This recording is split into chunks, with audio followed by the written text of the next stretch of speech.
Selamat pagi pemirsa. Sejumlah ex-narapidana, bahkan narapidana korupsi, kembali berkiprah di dunia politik dengan masuk ke partai politik.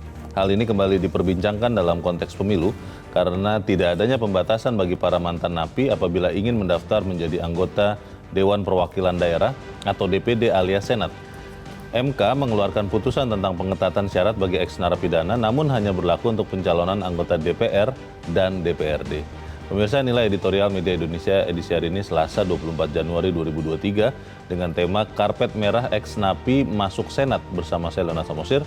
Dan editorial Media Indonesia ini dapat Anda simak melalui MG Radio Network di frekuensi 94,7 FM di kawasan Jakarta dan sekitarnya. Para pendengar dan Anda semua bisa ikut menyatakan pendapat Anda dengan menelepon nomor telepon 021 583 99 100. Dan pemirsa, pagi ini telah hadir bersama saya Ketua Dewan Redaksi Media Group, Elman Saragih. Bang Elman, selamat pagi. Pagi, Bung Leo. Sehat-sehat, Bang? Sehat. Tidak mau masuk DPD kan? Tidak. Tidak ya. Dan kalau mau masuk pun tidak masalah. Ya, kalau kita kan kalau masuk DPD atau DPR kan nggak ada hambatan. Bukan napi. Karena kita bukan napi dan kita nggak pernah korupsi kan. Tapi bukan seperti mereka. Itu dia, Bang. Aneh juga ya bisa lolos begitu. Tapi sebelum kita bahas itu, Bang Elman dan pemirsa, kita lihat dulu ada beberapa berita yang diperhatikan Media Indonesia lebih di hari ini. Yang pertama, ini headline Media Indonesia untuk hari ini. Ini terkait dengan ibadah haji. Pelan-pelan hilangkan subsidi haji. Ini dikatakan seperti ini, maksudnya apakah memang karena mau mengajak supaya kemudian tidak semua benar-benar berkontribusi, Bang Elman, atau ada yang mengatakan begini, wah ini jangan-jangan pemerintah sudah tidak punya uang ini untuk memberikan subsidi ibadah haji. Bagaimana, Bang Elman? Pastilah pemerintah punya uang. Punya uang ya. Tapi kan memang budaya subsidi itu kan memang di semua lini pada akhirnya harus kita hilangkan kan. Iya. Pada akhirnya, karena tidak bagus sebuah negara itu hidup dalam subsidi kan. Iya. Tetapi karena ini menyangkut haji, memang kita minta pemerintah harus hati-hati, pikirkan ulang gitu kan. Iya. Memang logikanya kan beribadah haji itu kan buat mereka yang berkemampuan kan. Yang mampu ya. Yang mampu gitu kan. Kan gitu. Jadi mampu dalam semua hal, ya kesehatan, ya finansial kan. Iya. Tapi kan ya kalau memang bisa lebih murah kenapa tidak kan gitu. Betul. Nah, kalau mudah-mudahan negara ini dianugerahi dengan rezeki yang melimpah ruah. Amin. Sehingga pada akhirnya nanti haji itu jangan-jangan gratisan kan gitu kan. Bisa juga. Tapi kalau memang untuk kebaikan bagus juga ini di pelan-pelan dihilangkan kan. Ya, karena ini mengemuka ketika biaya ibadah haji jadi naik ya, Bang ya, di tahun ini. Naik. Dan negara tetangga juga besar juga kan kalau kita lihat Malaysia, Brunei. Hanya mereka memang kenapa jatuhnya murah? Karena sementara ini subsidi pemerintah lebih dari 50% kan. Oh, oke. Jadi memang ya ini yang harus disadari oleh masyarakat jangan Indonesia. Juga nanti kalau sana lebih murah karena subsidi. Harus lihat detail seperti apa. Baik, kita harapkan nanti pelaksanaan ibadah haji berjalan dengan aman dan lancar. Kita ke berita selanjutnya di halaman 2, pemirsa. Ini terkait dengan cuaca. 12 daerah di Jawa Tengah gagal panen akibat banjir. Nah, ini memang kan sering terjadi ya, Bang, di pergantian cuaca, apalagi di musim hujan. Kalau kita melihat seperti ini, apa yang harus dilakukan ini, Bang Elman? Iya, memang yang harus kita perhatikan ya nasib petani kan. Iya. Nasib petani dan persediaan pangan kan. Ini kan kalau banjir ini kan biasa seperti ini kan gagal panen. Betul. Kalau gagal panen kan pasokannya kan berkurang kan gitu kan. Nah, ini juga pemerintah harus segera mengantisipasi yang biasanya dihasilkan dari sekian hektar ini akhirnya dia gagal panen kan. Tapi yang lebih utama bagaimana pemerintah memberi perhatian kepada petani ini. Karena gagal panen berarti kan semuanya jadi gagal kan. Kantongnya pun gagal kan. Kehidupannya juga terancam. Digantungkan sepenuhnya di sawah itu, Bang. Dan menurut saya sih tidak semua petani mengasuransikan usaha taninya kan. Buat memang mereka yang diasuransikan pasti ada jalan keluar. Tapi petani yang tidak mengasuransikan usaha taninya, nasibnya gimana? Ini kalau dalam berita dikatakan petani yang sudah mengajukan klaim ke Jasindo sebagai perusahaan asuransi untuk 883 hektar, nilai klaimnya lebih dari 5 miliar ini, Bang. Ya, tapi kan kalau perkiraan saya lebih banyak lagi petani yang tidak mengasuransikan. Yang sudah puso saja 5.615 hektar. Dan ini kita ingatkan juga gubernurnya. Makanya usahakan supaya daerahnya tidak banjir kan gitu. Iya sih. Antisipasi harusnya dilakukan ya sebelum terjadi. Makanya gubernur harus kerja keras. Oke. Gubernur harus kerja keras. Kita harapkan kemudian para petani di Jawa Tengah mendapatkan jalan keluar karena musibah ini. Kita ke berita selanjutnya. Ini terkait dengan penanganan COVID-19. Daerah gencarkan lagi vaksinasi booster kedua. Mulai hari ini ya, Bang Elman ya, bisa booster kedua selain untuk lansia dan tenaga kesehatan. Beberapa teman bertanya, itu kok dilihat di aplikasi Peduli Lindungi tidak ada itu tiket untuk vaksin kedua, katanya begitu, Bang Elman. Bagaimana, Bang?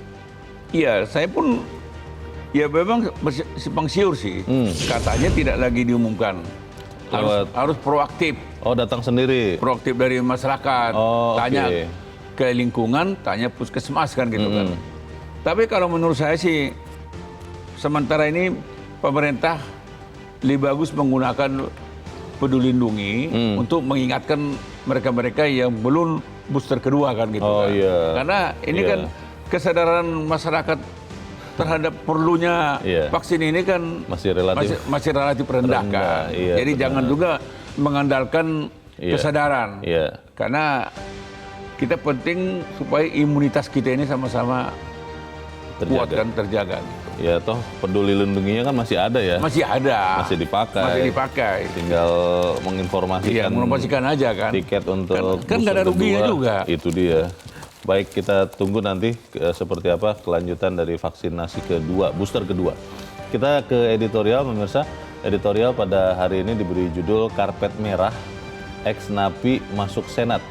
Ini unik sekali, Bang Elman. Saya mempelajarinya dan saya tidak menemukan jawaban kenapa kemudian untuk masuk ke DPD itu terkait dengan ex-napi khususnya koruptor tidak sama dengan kalau mau masuk DPR atau DPRD. Padahal kan DPD itu kan setara dengan DPD, DPR. Selevel. Nah, tapi kok mereka dianggap apa? Lebih mudah bertobat atau bagaimana, Bang Elman? Iya.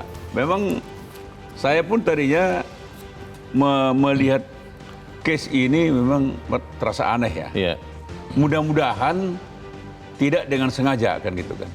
Karena yang aneh buat kita ini kan Mahkamah Konstitusi kan sudah mengaturnya dan sudah memutuskan tahun 2022 bahwa ex-napi diperketat persyaratannya masuk ke DPR dan DPRD, tapi DPD tidak termasuk.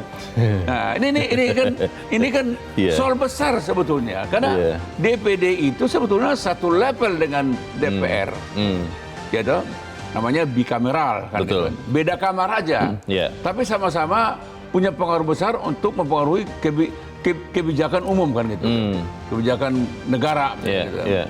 Dan DPD itu kan untuk pengimbang DPR kan gitu kan. Jadi sebetulnya aneh juga kok ex-napi, terutama ex-napi koruptor tidak diperketat masuk ke DPD. Ada apa gitu kan? Apakah mereka luput memperhatikannya? Apakah mereka menganggap tidak ada napi yang akan ex-napi masuk ke DPD? Itu kan kita nggak tahu nih. Atau jangan-jangan berpikir, ini kan DPD tidak bisa menentukan sekali, kan tidak membuat undang-undang, katanya begitu, Bang. Ada yang bilang begitu. Siapa bilang? Dia memberi masukan. Dia juga bisa menekankan DPR. Jadi berpengaruh. Dan dia juga lembaga tinggi negara. Atau karena juga di dalam informasi terakhir kan minat orang untuk masuk DPD katanya makin menurun ini Bang sekarang Bang. Jadi ya sudahlah kita buka celah sedikit lah begitu Bang. Jangan ada begitu. Itu kan hanya kesimpulan yang nggak bisa dibuktikan itu. Okay. Ya kita lihat banyak orang yang pengen, ya jangan-jangan Leo juga pingin. Saya berusaha supaya tetap terbuka celahnya. Ya. Yang kita pertanyakan kesungguhan Mahkamah Konstitusi kenapa tidak menyertakan DPD diperketat syarat ex napi masuk ke situ. Baik, kita akan itu pertanyaan besar dan sedikit aneh besar. Kita akan bahas itu ya Bang Iman dan pemirsa. Inilah editorial Media Indonesia untuk hari ini Selasa 24 Januari 2023. Karpet merah ex napi masuk Senat.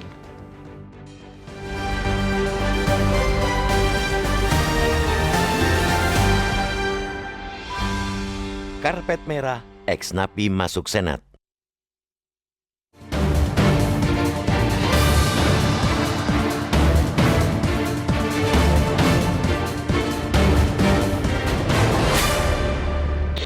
Tempo hari, kita sempat dihebohkan dengan kembalinya sejumlah ex-narapidana, bahkan narapidana korupsi berkiprah di politik dengan masuk ke partai politik. Itu saja sudah membuat kita geleng kepala, apalagi ada salah satu ketua umum parpol yang dengan nyeleneh menyebut bahwa mantan narapidana kasus korupsi itu dibutuhkan pengalamannya demi upaya mencegah korupsi. Kini, ihwal ex-narapidana kembali diperbincangkan dalam konteks pemilu, lantaran tidak adanya pembatasan bagi para mantan napi apabila ingin mendaftar menjadi anggota Dewan Perwakilan Daerah atau DPD alias Senat. Mahkamah Konstitusi memang pernah mengeluarkan putusan nomor 87 PUU Des 20 Romawi _2022 tentang pengetatan syarat bagi ex-narapidana. Salah satunya ketentuan adanya jeda 5 tahun setelah masa pidana berakhir bagi para mantan terpidana yang ingin mengikuti kontestasi pemilu. Akan tetapi, pengetatan syarat itu hanya berlaku untuk pencalonan anggota DPR dan DPRD, tidak berlaku untuk DPD. Kasarnya, hari ini dia keluar dari lembaga pemasyarakatan karena telah menyelesaikan masa hukuman, besok langsung mendaftar menjadi senator pun tak soal. Tidak ada yang bisa melarang, termasuk Komisi Pemilihan Umum atau KPU yang dalam penerapan aturan di lapangan mengacu pada putusan MK tersebut. Sedikitnya ada 2 persoalan di sini. Pertama, menimbulkan ketidakadilan antara persyaratan menjadi anggota DPR atau DPRD dan persyaratan menjadi anggota DPD, padahal semestinya derajat mereka sepadan. Dalam konsep sistem bikameral yang kini berlaku, DPD ialah perimbangan bagi kekuasaan DPR. Mereka sama-sama memiliki kewenangan besar yang dapat memengaruhi bahkan menentukan arah kebijakan publik. Dalam parlemen, mereka berdua hanya berbeda kamar. Lantas, kalau sama dan selevel, kenapa ada pembedaan? Kenapa dalam konteks keanggotaan ex-narapidana DPR diberikan prasyarat jeda waktu, sedangkan DPD tidak? Itulah celah dari putusan MK yang semestinya diperbaiki agar tidak memunculkan masalah rentetannya. Persoalan kedua, prasyarat bagi ex-narapidana sejatinya ialah ayakan awal untuk menyaring calon anggota DPR, DPRD ataupun DPD dalam hal integritas. Salahkah kalau kita berasumsi bahwa orang-orang yang telah terbukti melanggar hukum dan dijatuhi hukuman pidana, apalagi pidana korupsi, ialah orang-orang yang tidak punya cukup integritas untuk dipilih menjadi wakil rakyat atau wakil daerah? Demi kepentingan publik yang lebih besar, tentu saja kita boleh punya asumsi seperti itu. Oleh karena itu, mereka wajib disaring. Jeda waktu 5 tahun setidaknya memberikan mereka ruang dan waktu untuk membuktikan kepada masyarakat bahwa mereka sudah berubah dan tidak seperti yang diasumsikan orang selama ini. Kini, kiranya kita perlu mendukung langkah Perkumpulan untuk Pemilu dan Demokrasi atau Perludem yang beberapa waktu lalu telah mengajukan permohonan uji materi pasal terkait syarat pencalonan anggota DPD ke MK. Inilah jalan paling konstitusional untuk mendudukan aturan yang semestinya sama dan sebangun terhadap DPR maupun DPD. Publik sepatutnya mendorong MK untuk segera memproses permohonan tersebut dan menyidangkannya dengan pikiran terbuka. Sama terbukanya dengan ketika mereka memutuskan perlu adanya prasyarat jeda waktu 5 tahun bagi ex-narapidana yang ingin menjadi calon legislatif DPR ataupun DPRD. Kita khawatir jika celah hukum tersebut tidak segera ditutup, pada akhirnya akan memantik sebuah ironi. Di satu baris orang-orang baik malas mendaftar anggota DPD, di baris lain para mantan napi justru bersemangat. Kecemasan atas ironi itu rasanya tidak berlebihan, karena kalau kita lihat hari-hari ini, hal itu sudah terjadi.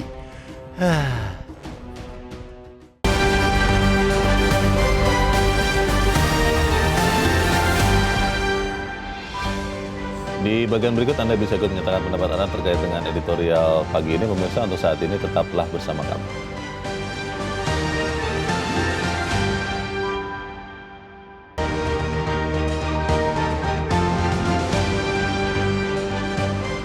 Terima kasih pemirsa, Anda masih bersama kami di Editorial Media Indonesia. Dan sebelum kita berdiskusi, Bang Elman, kita mau coba bertanya dulu. Kita sudah tersambung lewat saluran telepon dengan Dekan Fakultas Hukum Universitas Jember, Profesor Bayu Dwi Anggono. Prof. Bayu, selamat pagi. Selamat pagi, Mas Lil. Ya, Prof. Bayu, ini banyak orang bertanya-tanya kenapa kemudian ketika ex-napi koruptor itu dibatasi betul untuk masuk DPR dan DPRD, tapi untuk masuk DPD tidak dibatasi, pembatasan yang sama ya. Bisa dijelaskan ini kira-kira kenapa ya, Prof?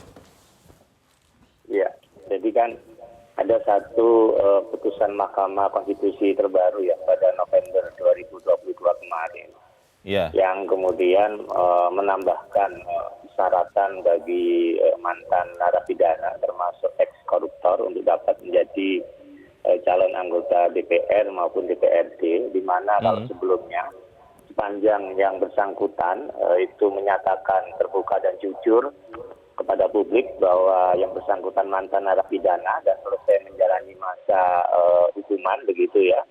Maka kemudian dengan putusan MK yang terbaru masih ada harus melalui masa tunggu selama 5 tahun ya setelah yang bersangkutan menjalani masa pidana. Artinya tidak serta-merta ketika sudah selesai kemudian terbuka jujur menyatakan ke publik dia dapat langsung menjadi calon anggota DPR maupun DPRD. Tapi ada masa tunggu 5 tahun. Nah, syarat yang sama ternyata kan tidak diberlakukan bagi calon anggota DPD karena memang Mahkamah Konstitusi belum menyatakan pasal 182 ya di Undang-Undang Pemilu itu kemudian diberikan persyaratan yang sama seperti calon anggota DPR dan DPRD. Karena memang permohonan waktu itu hanya terkait dengan syarat calon anggota DPR, DPRD provinsi maupun kabupaten kota. Sehingga KPU di beberapa daerah tentu masih memberlakukan ketentuan pasal di Undang-Undang Pemilu yang belum kemudian diberikan pemaknaan baru oleh Mahkamah Konstitusi. Sehingga ada yang kita sebut pembedaan ini, Mas Lil, begitu. Jadi karena gugatannya waktu itu tidak ikut menggugat untuk masuk ke DPD, jadi akhirnya MK tidak memutuskan termasuk DPD juga, begitu ya, Prof ya? Iya, karena putusan MK 87 2022 itu hanya terkait syarat calon anggota DPR, DPRD provinsi, dan DPRD kabupaten kota. Sehingga MK hanya memutuskan apa yang diminta oleh para pemohon, hanya sebatas pasal yang diujikan. Karena kan MK memang pasif ya dalam pengujian undang-undang begitu. Kalau begitu memang harus ada pihak lain lagi yang kemudian menggugat syarat ini supaya kemudian pemberlakuan syarat ini juga diterapkan bagi calon anggota DPD, begitu ya Prof Bayu? Iya, tentu faktanya kan hari ini sudah ada permohonan itu ya oleh teman-teman Perludem ya terkait pasal 182 huruf G Undang-Undang Pemilu agar kemudian juga diberikan putusan yang memaknai sama bahwa tidak cukup dia selesai menjalani masa hukuman, menyatakan terbuka dan jujur ke publik bahwa yang bersangkutan mantan narapidana, tapi juga diberlakukan masa tunggu yang sama yaitu masa tunggu 5 tahun layaknya syarat calon anggota DPR, DPRD provinsi maupun kabupaten kota. Karena kan ini sama-sama sebenarnya subjeknya sama nih sama-sama dipilih dalam pemilihan untuk duduk kemudian di lembaga perwakilan, di mana kalau DPR mewakili perwakilan politik, sementara DPD kan urusan kepentingan daerah. Jadi tentunya karena sama-sama juga kalau di Undang-Undang Dasar kita, pemilu itu kan untuk memilih calon anggota DPR, calon anggota DPD, DPRD provinsi, kabupaten, kota. Jadi seharusnya memang dilakukan syarat yang sama, Mas Liu. Jadi kalau kemudian misalnya gugatan oleh Perludem atau pihak lain yang meminta syarat yang sama untuk calon anggota DPD itu belum diputus, berarti KPU masih tetap membolehkan ex-napi koruptor masuk DPD, begitu ya, Prof. Bayu? Iya, karena kan di dalam Undang-Undang Pemilu ada prinsip-prinsip pemilu yang kita sebut sebagai penyelenggara pemilu kan bekerja berdasarkan peraturan perundang-undangan yang sah dan berlaku. Faktanya hari ini pasal 182 huruf G itu kan masih sah dan berlaku, sehingga ya penyelenggara pemilu KPU tentu tidak punya kewenangan untuk kemudian melakukan hal yang sama bagi calon anggota DPR dan DPRD, bagi calon anggota DPD, sehingga memang putusan MK menjadi penting untuk segera kemudian memberikan kepastian soal syarat ini, Mas Liu. Supaya kemudian, kalau misalnya diputus di tengah jalan ini dalam proses pemilu menuju 2024, itu efektif berlaku langsung atau untuk pemilu berikutnya jadinya, Prof. Bayu?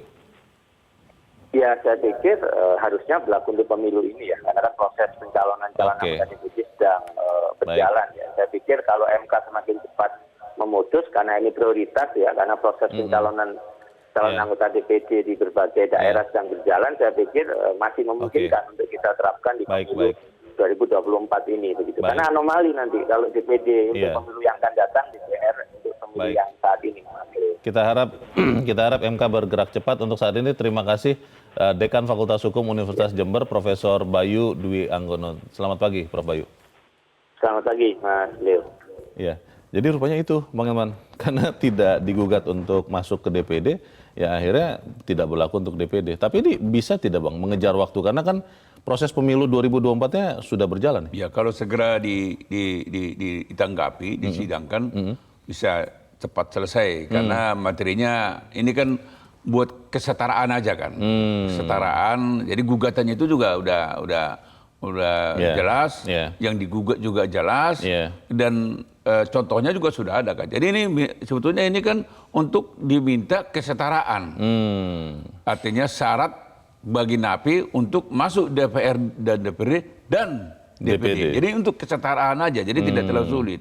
Memang kalau ini tidak segera diputus, sebetulnya masih ada rambu-rambu lain yang bisa dipakai oleh KPU. Artinya kalau ada putusan pengadilan, kan di situ kan amar putusannya kan biasanya ada juga yang mengatakan bahwa hak politiknya dicabut selama 5 tahun. Hukuman tambahan ya? Hukuman tambahan. Nah, tapi ini memang tidak berlaku untuk semuanya. Itu. Jadi masih ada. Kita akan lanjutkan selepas Headline News. Bang Elman dan pemirsa tetap bersama kami. Editorial Media Indonesia kembali seusai Headline News pukul 7 waktu Indonesia Barat.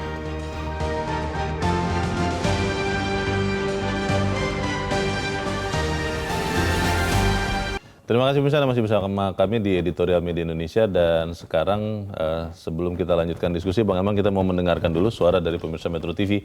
Kita saat ini sudah terhubung dengan pemirsa Metro TV di Batam, Kepulauan Riau. Ada Pak John Veto. Pak John, selamat pagi. Halo Pak John, selamat pagi. Bung Elman, salam sehat selalu ya. Salam sehat Pak. Ini saya agak senyum simpul juga saya yang dibedah oleh editorial begini. Karpet merah, ex-napi, masuk sana. Agak aneh juga, Bung Leo, kebelakangan ini. Bermacam-macam bingung juga kita apa terjadi ini. Kemarin ini ada yang tahu juga di editorial ya, membendung koruptor berulah, ada bedah juga. Artinya ada putusan MK nomor 87 itu kan, khusus di DPR dan DPR RI. DPRD. Yang ini kan produknya sebenarnya sama. Ini kan cuma memang saya agak juga kemarin kurang minat untuk DPD. Siapa bilang kurang minat untuk DPD? DPD. Coba bayangkan. 34 provinsi itu, DPD itu cuma 136 orang, Bung Leo. Kan 4 orang aja senator itu. Ini sekarang mulai muncul lagi nih. Yang dia boleh lengang kangkung misalkan karpet merah. Jadi bingung juga kita. Ada apa ini? Apakah ini efeknya apa? Untuk 2024 ini kan bermacam-macam ragam ini. Tadi akan memesongkan pemikiran kita. Tadi sebetulnya sudah dijelaskan Pak John oleh Profesor Bayu ya dari Jember yang mengatakan bahwa MK memutus bahwa syaratnya itu hanya untuk DPR dan DPRD karena memang yang menggugat itu hanya menggugat untuk calon anggota DPR dan DPRD. Karena tidak digugat juga DPD, akhirnya ya MK tidak memutuskan. Dan sekarang sudah ada pihak lain yang sedang menggugat soal ini. Tapi kita nanti tunggu ya sama-sama seperti apa kelanjutannya. Untuk saat ini terima kasih Pak John Veto, pendapat Anda dari Batam, Kepulauan Riau. Selamat pagi Pak John. Di belakang Pak John ada Pak Sukarwan di Temanggung, Jawa Tengah. Pak Sukarwan, selamat pagi. Ya, selamat pagi Bang Leo, selamat pagi Pak Saragi, selamat pagi Metro TV. Selamat pagi Pak Sukarwan. Silakan Pak, pendapat Anda Pak. Mohon maaf, Bang, jelasnya itu temanya apa sih? Inti temanya apa? Saya tanya dulu. Oh, ini karena kita melihat bahwa ada kelonggaran, karpet merah itu artinya maksudnya disambut begitu untuk ex-napi koruptor masuk ke DPD Pak, masuk Senat itu maksudnya DPD. Menurut Anda seperti apa Pak Sukarwan? Ya, orang masuk penjara itu bukan akhir segalanya ya. Artinya begini. Ketika Muhammad Ali disuruh wajib perang, wajib militer tidak mau, Muhammad Ali dijebloskan ke penjara. Ketika Mike Tyson memperkosa seseorang, Mike Tyson dijebloskan ke penjara. Setelah itu kan dia menjadi petinju yang baik, yang juga menunjukkan kiprahnya sebagai seorang petinju. Saya kira politikus bukan akhir segalanya, sepanjang justru nanti kalau masuk lagi dia akan berhati-hati. Tapi kalau DPD, ya kan masuk penjara bukan akhir segalanya. Bukan akhir segalanya, bisa masuk lagi. Nanti apakah terbukti. Cuma saya tolong, kalau DPD, jangan lupa DPD itu kinerjanya itu memperjuangkan rakyat. Artinya petani-petani yang susah membeli pupuk urea, pupuk ponska itu tolong dibantu nih bagaimana nih loh. Kelabaran petani di desa-desa itu mau pupuk jagung, mau pupuk padi, nggak ada pupuk. Punya uang, mau beli pupuk, nggak ada pupuk. Tolonglah ini dibantu. Dulu aja, makasih. Terima kasih Pak Sukarwan di Temanggung, Jawa Tengah untuk pendapat Anda Pak. Selamat pagi. Agak berbeda nih Bang Elman bahwa Pak Sukarwan mengatakan orang masuk penjara bukan akhir segalanya. Kalau saya mungkin menyimpulkan apa yang dimaksud Pak Sukarwan, ya sebenarnya kalau mantan narapidana korupsi, ya bolehlah masuk DPD asal kemudian meningkatkan kinerjanya. Bagaimana Bang? Ya, itu kan kalau. Kalau ya? Kalau bertobat. Bagaimana kalau tidak kalau? Artinya tidak ada pertobatan. Kan? Mengulangi lagi kan? Kan nggak ada jaminan. Dan disitulah diperlukan ada jeda waktu 5 tahun minimal. Jadi kita akan melihat selama 5 tahun itu kan, mudah-mudahan di situ dia ada waktu berenung untuk bertobat bahwa perbuatan dia tidak pidana korupsi yang pernah dia lakukan itu, dia sesali dan dia berusaha untuk tidak lagi mengulangi perbuatan yang sama. Kan itu pentingnya jeda 5 tahun. Yang kedua juga memang ya kita jangan disalahkan juga masyarakat meragukan integritas ex-napi, apalagi napi koruptor kan. Jadi nggak bisa kita salahkan ada keraguan masyarakat terhadap integritas ex-napi ini bakal betul-betul bertaubat kan gitu kan. Jadi tidak mudah. Bahkan kalau logika sehat kita sebetulnya mengatakan seluruh ex-napi terutama dari koruptor ini memang mestinya diharamkan masuk lagi ya apakah dunia politik, pejabat publik lah gitu kan. Dan itulah ganjaran yang dia harus bayar gitu kan. Karena dia sebetulnya tidak nyaris tidak bisa sama lagi dengan mereka yang tidak pernah melakukan perbuatan tercela kan gitu. Jadi masa sama sih? Tanya dia korupsi katakanlah 10 triliun. Ya kan ini kan kita lihat ada Jiwasraya itu sampai 28 triliun. Puluhan triliun. Bahkan ada puluhan triliun. Jadi mestinya mereka ini memang nggak bisa kita salahkan ketika kita meragukan bahwa dia bakal kembali bertobat gitu kan. wajar dong, nggak bisa kita salahkan gitu kan. Bang, tapi kan di dalam proses ini kan di dalam editorial juga dikatakan akhirnya ada pihak lain, Perludem dalam hal ini menggugat supaya syarat yang sama juga diterapkan untuk masuk DPD. Ada kesetaraan. Betul. Nah, tetapi kalau sampai ini kan tidak lama lagi, Bang. Bahkan proses pemilunya sudah berjalan. Dalam proses itu di belakang atau setelah pendaftaran calon, itu apakah kemudian nanti perjalanannya orang-orang yang bekas koruptor masuk atau mencalonkan diri ke DPD sudah diterima KPU karena misalnya belum ada putusan MK, di perjalanan ketika MK memutus oke, ini syaratnya sama diberlakukan untuk calon DPD, apakah kemudian nanti harus dibatalkan oleh KPU? Nggak bisa. Tidak bisa? Nggak bisa. Jadi kalau sudah melewati, ini kan tahapan pemilu kan sekarang sedang berjalan nih. Iya. Ya, memang belum ada pendaftaran ya. Akhir tahun inilah kurang lebih ada pendaftaran. Belum ada pendaftaran calon DPD, calon DPR kan belum ada yang terdaftar. Kalau misalnya sudah terlanjur pendaftaran dan menjadi dari calon sementara menjadi calon tetap dan sudah diputuskan, kemudian baru putusan MK ada, ya logika sehat kita mengatakan itu akan berlaku untuk 2029. Pemilu berikutnya. Oh. Karena dan nggak ada yang mau disalahkan. KPU juga tidak bisa disalahkan. Ya apa tuh ex napi itu pun nggak bisa disalahkan. Karena undang-undang masih membolehkan proses itu. Ya peluangnya sama, memperbolehkan apa yang saya langgar kan gitu kan. Ya kalau dikatakan kau mau bisa bertobat enggak? Saya akan bertobat. Gitu. Semua orang masih bilang begitu. Semua orang akan begitu. Gitu. Nah ini memang dilema sebetulnya. Nah inilah kita harapkan. Ini kan sudah ada gugatan untuk uji material kan dari Perludem kan. Betul. Perkumpulan pemilu dan demokrasi kan. Mudah-mudahan gugatan mereka ini segera disidangkan di Mahkamah Konstitusi dan segera ada keputusan. Jadi ada kejelasan boleh atau tidak boleh kan gitu kan. Kita kan juga tidak ujuk-ujuk langsung kita bilang pasti akan setara kan itu kan. Itu dia. Ya kita kan nggak tahu kan. Tergantung putusan. Harapan kita memang uji material yang dilakukan oleh Perludem ini segera direspon oleh Mahkamah Konstitusi dan diputus. Harapan kita disetarakan dengan syarat yang sama DPR terhadap dan DPRD. napi yang masuk yang calon untuk DPR dan DPRD. Dan kalau itu misalnya diputus sebelum pendaftaran, Bang, itu berarti langsung berlaku. Tidak menunggu pemilu berikut. Kita lihat amar putusannya.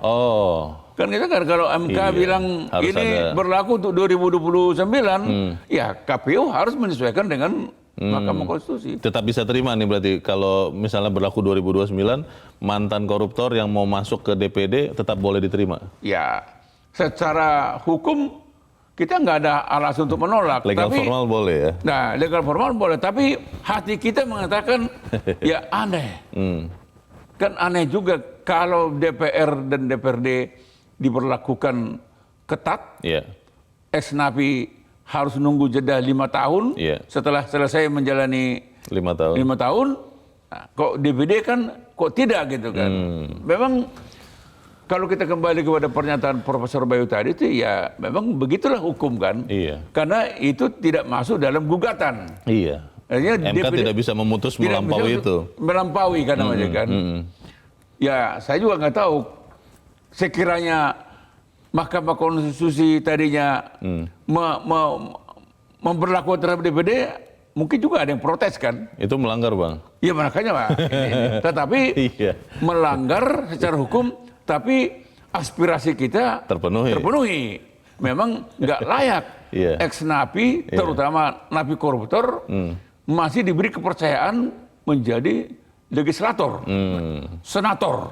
Menjadi pertanyaan juga adalah ini, Bang. Kenapa pihak penggugat yang awal yang sudah diputus oleh MK tahun 2022 tahun lalu itu hanya menggugat DPR dan DPRD? Maksudnya calon DPR dan DPRD. Apakah kemudian itu artinya memang DPD ini tidak dianggap sama pentingnya dengan DPR dan DPRD yang akhirnya kemudian luput atau lolos dari gugatannya? Itu bagaimana? Kita mungkin harus menggunakan terminologi mungkin dia lupa. Mungkin dia lupa. Mungkin dia lupa. Pasti dia lupa. Pasti dia lupa. Tapi saya mengira dia tidak dalam posisi meremehkan posisi DPD. Karena sama tingginya. Sama-sama lembaga tinggi negara. Iya. Dan dia tidak dalam posisi beranggapan bahwa DPD itu tidak ada gunanya kan? Iya. Tidak. Menurut saya membuang jauh pikiran itu. Iya, Jadi iya. dia mungkin kelupaan atau memang selama ini yang dia anggap betul-betul diharapkan untuk bisa mewakili rakyat. Iya. Hanya DPR sama DPRD, padahal ada DPD kan.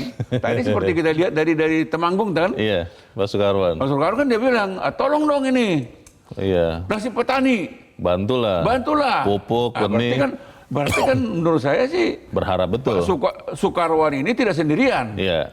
Ada juga Sukarwan di kampung kita di Samosir kan gitu. Ada juga Sukarwan yang ada di Papua sana kan gitu. Iya, yang berharap kepada DPD sebetulnya. Ternyata kan hipotesanya Bung Leo kan terbantahkan kan, Iya. tidak ada perasaan meremehkan. Iya. Ya perkara memang mereka belum optimal, ya salah mereka. Kalau misalnya Bang, MK memutusnya kembali tadi ke skenario awal setelah pendaftaran ya, maksudnya sudah keburu didaftarkan, sudah masuk daftar calon tetap DCT, kemudian tetap tidak ada putusan untuk menyetarakan calon anggota DPD.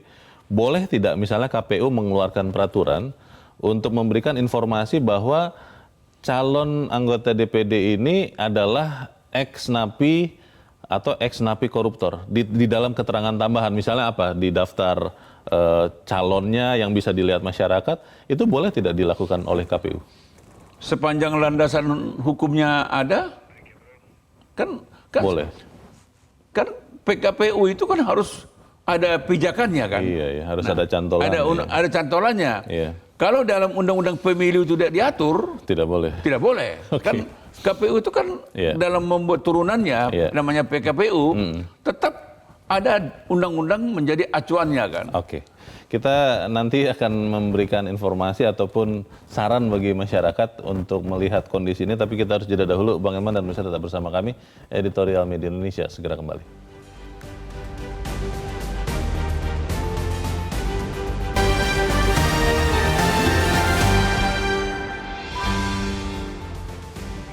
Terima kasih pemirsa, Anda masih bersama kami. Kita di bagian akhir dari diskusi kita pagi ini. Bang Elman, kalau kemudian tadi bahwa sudah masuk ke daftar calon tetap anggota DPD dan ternyata adalah mantan napi korupsi, dan itu bebas karena memang MK tidak memutuskan tidak boleh.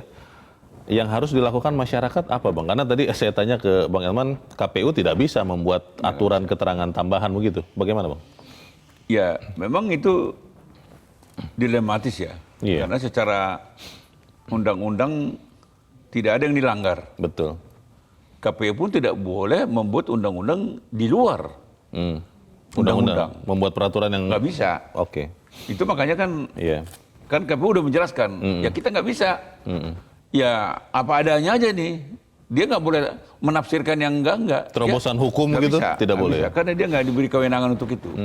Karena dia hanya pelaksana, kan begitu. Nah, memang yang bisa kita lakukan adalah kita mengajak masyarakat untuk pilihlah anggota DPD yang bukan napi, ex-napi gitu. Itu artinya kan kita yakin nggak mungkin sampai misalnya kalau katakanlah dari sekian banyak, ini kan yang akan terpilih 4 kan. Nah dari sekian banyak nanti calon anggota DPD. Kan nggak mungkin semua ex-napi, ya itu nggak mungkin kan. Hanya ada mungkin apakah 5%. Sedikit lah ya. Sedikit lah, tapi walaupun sedikit, ini tentu akan mengotori kan. Karena tidak bagus sebetulnya, aduh kok itu sih, apa nggak ada lagi. Masih banyak orang lain. Masih banyak orang yang lebih baik kan. Yang lebih bersih. Oleh karena itu, yang bisa dilakukan masyarakat, ya pilihlah calon DPD yang bukan ex-napi, bukan ex-napi korupsi.